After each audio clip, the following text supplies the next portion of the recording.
नमस्कार दोस्तों, आप देख रहे हैं 4 PM महाराष्ट्र और मैं हूं मयूर परीक।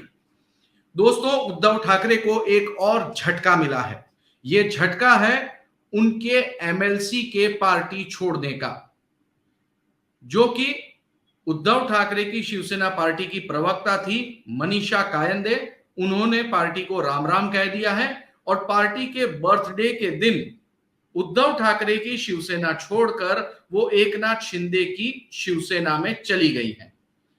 ये उद्धव ठाकरे के लिए बड़ा झटका इसलिए माना जा सकता है क्योंकि वो महाराष्ट्र विधान परिषद की सदस्य है और उनके शिंदे कैंप में जाने के साथ ही विधान परिषद, जहां एकनाथ शिंदे के पास अपना एक भी विधायक नहीं था, अब एक विधायक मौजूद है।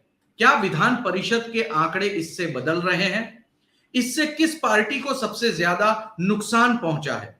मनीषा कायंदे एक जमाने में बीजेपी में थी, लगभग 20-25 साल तक बीजेपी में रही और उद्धव ठाकरे की पार्टी में भी वो 1 दशक से ज्यादा समय तक रही और उद्धव ठाकरे ने उन्हें एमएलसी भी बनाया और पार्टी का प्रवक्ता भी बनाया।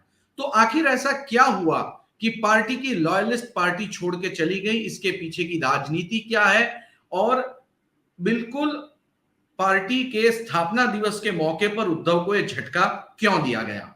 हमारे साथ इस समय राजनैतिक विश्लेषक प्रसाद काथे जी मौजूद हैं।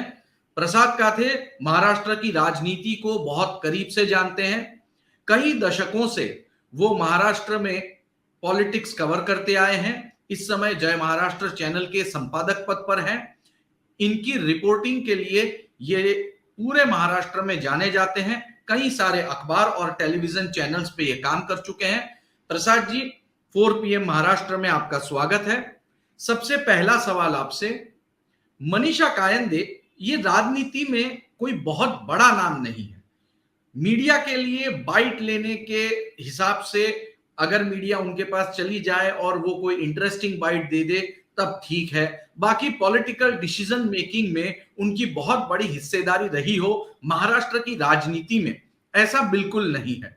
ऐसे में मनीषा कायंदे की उद्धव ठाकरे शिवसेना से एग्जिट क्यों इतना तुल पकड़ रही है? अखबार और मीडिया वाले इसको क्यों इतना महत्व दे रहे हैं? धन्यवाद मयूर इस चर्चा के लिए। मयूर, 2-3 बातों को आपके सामने रखना चाहूंगा। आपने बहुत ही सटीक शब्दों में कहा है कि मनीषा कायंदे का उतना ज्यादा वजूद ही नहीं है जितनी कि उनके पार्टी से यहां से वहां होने की चर्चा हो रही है। दरअसल ये चर्चा इसीलिए हो रही है क्योंकि ये फैसला उन्होंने कब लिया। देखिए, ये फैसला उन्होंने तब लिया है जब उद्धव लंबे समय तक, लगभग 1 महीने के आसपास के दिन, यूरोप के टूर पर छुट्टियां मनाने के लिए गए थे। वो जैसे ही छुट्टियां मनाकर भारत में लौटे, अपने घर में कुछ दिनों के लिए जेटलैग से मुक्ति पाने के लिए विश्राम कर रहे थे। उन्हीं दिनों में केवल मनीषा कायंदे नहीं, शिशिर शिंदे नाम के एक और नेता भी उद्धव से किनारा कर चुके हैं। हालांकि शिशिर शिंदे बहुत लंबे समय से हाशिए पे चल रहे थे तो उनकी चर्चा कम है, मनीषा कायंदे की चर्चा ज्यादा है। एक कारण प्रमुखता से इसका यह है कि वो इस समय विद्यमान विधान परिषद सदस्य है। 2 साल उनका कार्यकाल अभी भी बाकी है। इसी के साथ साथ वो एक चर्चित चेहरा रही है, महिला है और आपको पता होगा कि उद्धव ठाकरे की जो पुराने समय में जिस पार्टी में उद्धव ठाकरे थे वो शिवसेना थी। तो शिवसेना की महिला विंग हमेशा से ही प्रबल रूप से राजनीति में अपनी बात रखते आई है। तो शिवसेना का एक महिला चेहरा, एक और महिला चेहरा दूर हो रहा है उद्धव से। उद्धव की कार्यपद्धति को लेकर लगातार सवाल उठाए जा रहे हैं। पिछले वर्ष भर में जब से उद्धव ठाकरे की कार्यपद्धति पे सवाल उठे हैं वो बंद नहीं हुए हैं। आपको याद होगा, इससे पहले आदित्य के खासम खास कहे जाने वाले 2 बहुत ही निकटवर्तीय लोग शिवसेना से चले गए। यही नहीं तो शिवसेना यानी उद्धव ठाकरे से दूर होने वालों का तांता लगा हुआ है। कुल मिलाकर इस समय मनीषा कायंदे जब निकल जाती हैं तो उसका संदेश ये निकलता है कि केवल पुरुष ही उद्धव ठाकरे की कार्यपद्धति से नाराज नहीं है, महिलाएं भी नाराज है। और आपको पता होगा कि दरअसल महिलाओं का सबसे ज्यादा संवाद उद्धव ठाकरे की पत्नी रश्मि से रहता है। तो कुल मिलाकर उद्धव ठाकरे की पत्नी रश्मि महिला विंग को, महिला इकाई को संभालने में क्या नाकाम है? इस बात का एक बड़ा संदेश, इस बात का एक बड़ा सवाल और इसी बात का एक बहुत बड़ा नया गॉसिप एकनाथ शिंदे महाराष्ट्र में शुरू करना चाहते हैं। इसीलिए मनीषा कायंदे का चला जाना, उद्धव ठाकरे से दूर होना, उद्धव कैंप से नाराज रहना खबरों में आता है। क्योंकि बात यहां खत्म नहीं होती है मयूर। आने वाले दिनों में उद्धव ठाकरे के महिला विंग से जुड़ी हुई कई और अन्य नेताएं भी आपको किनारा करती दिखाई दे सकती। प्रसाद, हम बात करते हैं विधान परिषद की। विधान परिषद एक ऐसी जगह है जहां पे सीटें ही भले कम हो। महाराष्ट्र में विधानसभा भी है, विधान परिषद भी है। विधान परिषद में 78 सीटें हैं, लेकिन एकनाथ शिंदे का रिप्रेजेंटेटिव विधान परिषद में नहीं था। एक भी विधायक उसके पास नहीं था। क्या मनीषा कायंदे का यहां से वहां चले जाने से कानूनी तौर पर उसके एमएलसी पोस्ट पर कोई असर पड़ेगा? देखिए, मौजूदा स्थिति में कोई असर नहीं पड़ने वाला है। इसकी बहुत सटीक और स्पष्ट रूप से कारण मीमांसा करना जरूरी है। सबसे पहली बात, मनीषा कायंदे को धनुष बाण, इस चिन्ह के प्रतिनिधित्व करने वाली पार्टी का नुमाइंदा होने के नाते विधान परिषद में भेजा गया था। जो चुनाव आयोग का फैसला है वो ये है कि इस समय एकनाथ शिंदे यह इस धनुष बाण की पार्टी के प्रमुख, यानी वो उसी पार्टी से जुड़ी हैं जिस पार्टी में वो थी। तो कानूनन कहीं कोई बदलाव नहीं हुआ है, ये पहली बात। दूसरी बात, अगर राजनीतिक निष्ठाओं के बदलने की बात है तो हाँ, जरूरी तौर पर मनीषा कायंदे ने राजनीतिक निष्ठाएं बदली और वो व्यक्ति स्तर पर बदली हैं। कानून के रूप से वो न किसी और दल में गई, न इस वजह से उनकी विधायिका के 2 साल पर कोई आंच आने वाली। हाँ, एक बात जरूर है, इसकी वजह से जैसे आपने जिक्र किया, एकनाथ शिंदे का विधान परिषद में वजूद बनेगा। न सिर्फ ये बनेगा, आने वाले दिनों में ये बढ़ेगा भी। इसलिए बढ़ेगा क्योंकि मौजूदा स्थिति में 78 की संख्या रखने वाली महाराष्ट्र विधान परिषद में 15 सीटें खाली हैं। आने वाले दिनों में चुनाव हो सकते हैं और जब चुनाव होने जाएंगे तब लोगों को एकनाथ शिंदे के पास जाना होगा। उन्हें गुजारिश करनी होगी कि हमें जीतने के लिए आपके समर्थन की जरूरत है। स्वाभाविक रूप से तब कहा जाएगा, अगर आपको जीतना है तो आपको एकनाथ शिंदे से अपना लगाव, अपनी निष्ठा दिखानी है। तो कुल मिलाकर आपका ये कहना है कि मनीषा कायंदे जो यहां से वहां पर गई हैं, उसका उन्हें राजनीतिक फायदा आने वाले दिनों में मिल सकता है। लेकिन हम ये जानना चाहते हैं, देखिए भारतीय जनता पार्टी, मेरे पास कुछ आंकड़े हैं। भाजपा के पास विधान 78 सदस्यों वाली विधान परिषद में 15 सीटें खाली हैं, तो 63 सदस्य हैं। इस 63 में से 32 पर आपको मेजॉरिटी हासिल होती है। जो बिल विधानसभा में आता है वो विधान परिषद में पास होना जरूरी है। ऐसे में आपको सदन चलाने के लिए ऊपरी सदन में बहुमत की आवश्यकता है।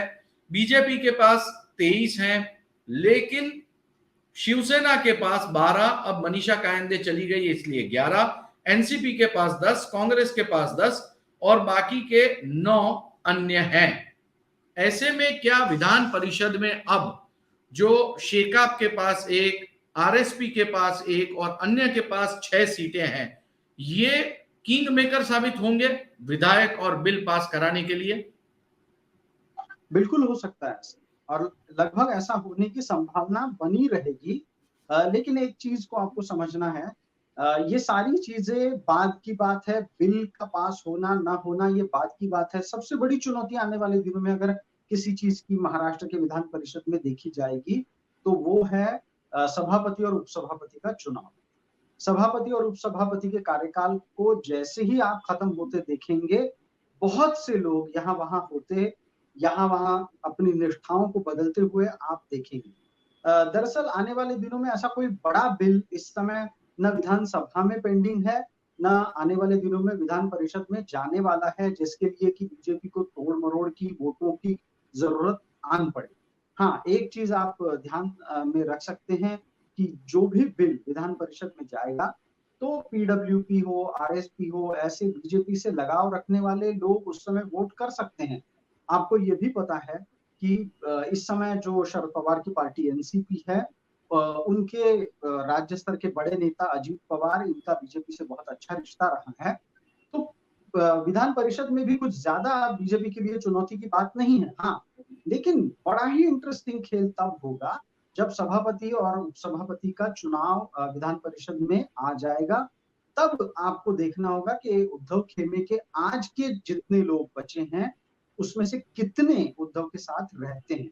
एक और बड़ी गौरतलब बात इसका मैं जिक्र यहाँ करना चाहूंगा, वो ये है, आपको याद होगा कि जब उद्धव ने मुख्यमंत्री पद का इस्तीफा दे दिया, तब उन्होंने ये कहा था कि वो विधान परिषद के सदस्यता से भी हट रहे हैं।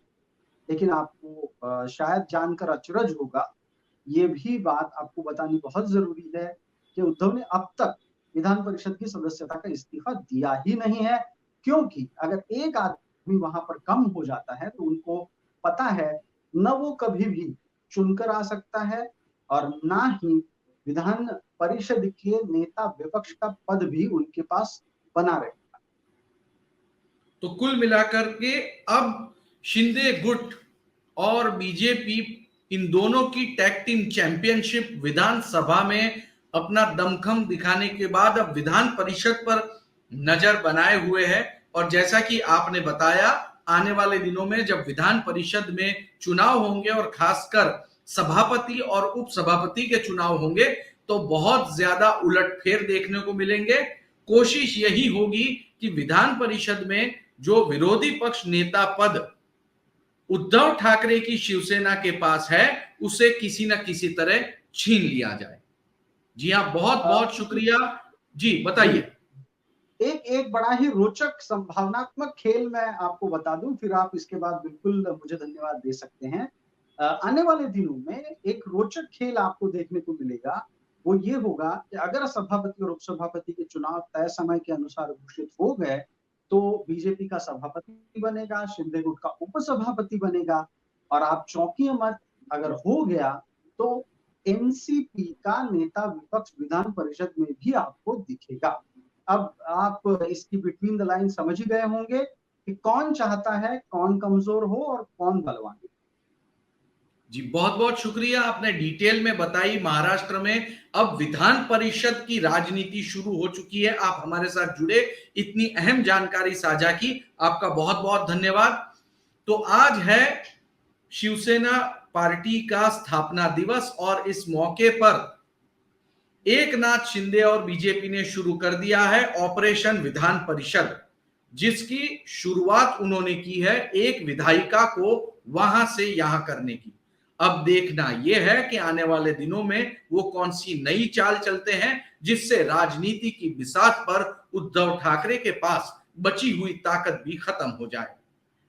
तो दोस्तों, महाराष्ट्र की राजनीति में पिछले 24 घंटों में क्या बड़ी खबर हुई, हमने इस एपिसोड के माध्यम से आपको बताया। रोज मैं आपके सामने एक महाराष्ट्र की राजनीति से जुड़ी हुई जानकारी लेकर प्रस्तुत होता हूं। ऐसी ही जानकारी के लिए आप सब्सक्राइब करें 4 PM महाराष्ट्र और बेल बटन दबाना न भूलें। बहुत बहुत धन्यवाद।